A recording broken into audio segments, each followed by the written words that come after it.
Hepinize merhaba arkadaşlar. Ben Nazlı. Bugün sizlerle Kartepe'deyiz.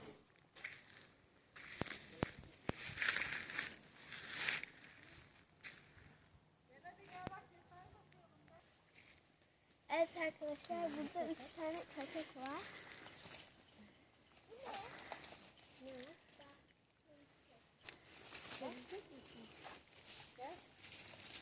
Evet arkadaşlar, burada gördüğünüz gibi 3 tane sevimli dostumuz var.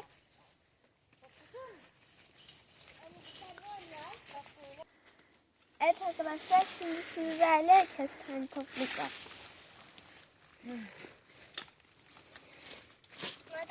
Evet. Niye sevmedin mi burayı? Sen kestane toplamayacak mıydın? Aşağıda. Evet arkadaşlar, gördüğünüz gibi bu kadar kestane topladık.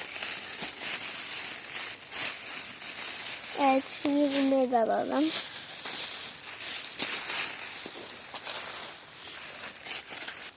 Evet arkadaşlar, burada böyle saklanmış 3 tane daha var. Ben seni tutuyorum. Bak ama çok güzel kestane var. Bak ben bir sürü buldum. Hem de iri. Evet arkadaşlar, beni takip etmeyi unutmayın. Görüşürüz.